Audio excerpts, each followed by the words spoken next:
Good afternoon. On October 29th, 2022, at 2 a.m. in the morning, our deputies responded to the Toxic Lounge at Sand Lake and South Orange Blossom Trail in reference to a shooting. If you recall, 6 people were struck by gunfire. One woman was shot in the head, gravely injured, but she survived her wounds. About 30 minutes later, our deputies responded to the Euphoria Hookah Lounge nearby on Central Florida Parkway for another shooting. There was no one injured at that shooting. So we know that this type of violence has people concerned in our community, and frankly, it concerns me as well. But our detectives have been working on these cases for months, really hard.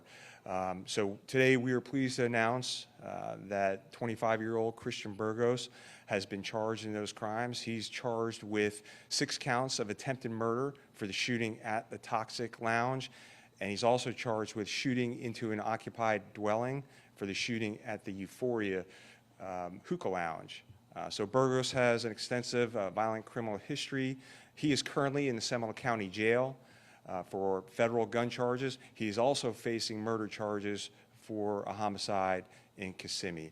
So this time I'm going to turn it over to Detective Robert Gotham to give you some more specifics on the investigation and case. Robert. Thank you, sir. Good afternoon. So throughout the investigation, we received numerous tips from the public and the community. We'd like to thank the public for all the tips we received, which in conclusion led to the arrest or the charges being filed with on Christian Burgos for the shootings. This is an example of why it's very important for people to call Crime Line and report any information they have in regards to any case. During the course of our investigation, we learned that Burgos was connected to a rival nightclub that was outbidded by the Toxic Lounge for this to host a rapper by the name of Young Chimmy. Young Chimmy was set to perform on that night of the shooting, October 29th, 2022. In January, Burgos was arrested by the Orlando Police Department for possession of firearm by convicted felon charges. The ATF was able to adopt that case and charge Burgos federally in April of 2023. To this date, Burgos still remains in the Seminole County Jail, pending trial on those charges. One of the firearms recovered during the arrest of Burgos for the previous charges was an AR-15 style rifle. That rifle was the same rifle used to shoot at the Toxic Lounge and the Euphoria Lounge, October 29th, 2022. Through investigative means, we were able to place Burgos at both shooting scenes at the time of the shooting. And now I will open up for any questions that anybody may have. So you said that Burgos was connected to a rival nightclub, though. Was he specifically going after one person in this, or was he going after just everyone? At this time, we just know that he was connected to a rival nightclub that was outbidded for this rapper. So this was all about getting the rapper, he couldn't get the rapper at his nightclub, so he shot at the club that did win having the rapper there. That is what the investigation does. Was he aiming for the rapper specifically? At this time, we don't know what he was aiming at. Was that on the same night that the rapper was performing at Toxic? Yes, ma'am. Was the other nightclub the Hookah Lounge, or was it something else entirely? So the other nightclub was the Euphoria nightclub, or Euphoria Hookah Lounge. Throughout the investigation, we learned that the Euphoria Hookah Lounge was said to have like an after party for the people who went to the Toxic Lounge. You said he's in custody in Seminole County. Can you say why? The ATF charges.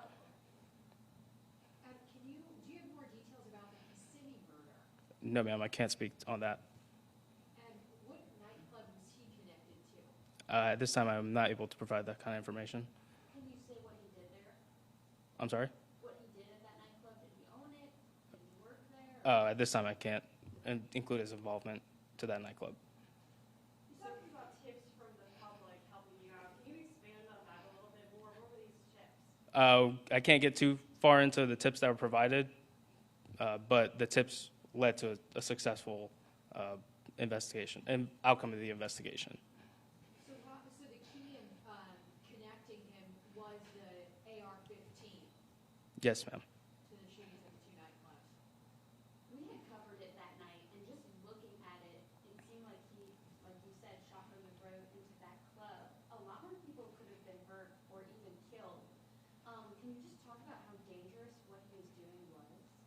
It was very, yeah, it was very dangerous. It's a very populated area.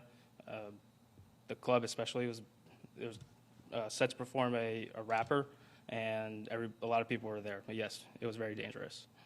What are the plans that the felon sheriff has, the Orange County Sheriff has, to stop this kind of situations in nightclubs? Good.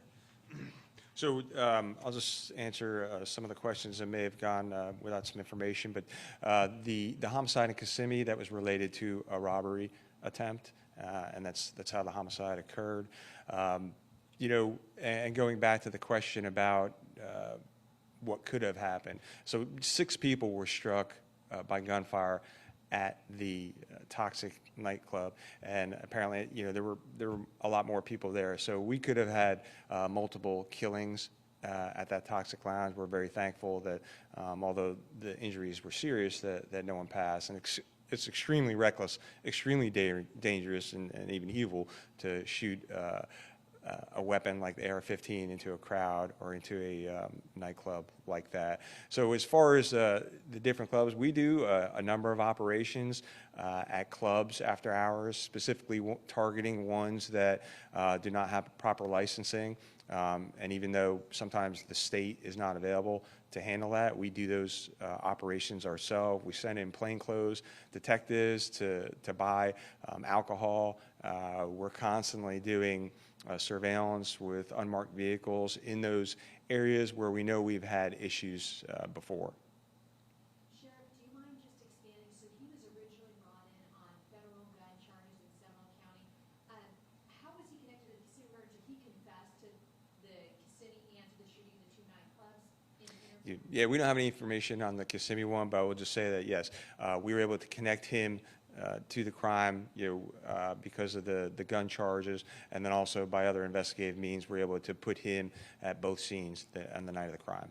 You said he has a violent criminal history, Sheriff. Can you talk about his criminal history before these incidents that we're discussing here today? Yeah, I know he has 4 felony convictions, I think a total of 11, 12 arrests, multiple armed robbery charges, armed carjacking, multiple aggravated battery calls, cases as well. So, but 4 convictions, possession of firearm by convicted felon, of course, as well.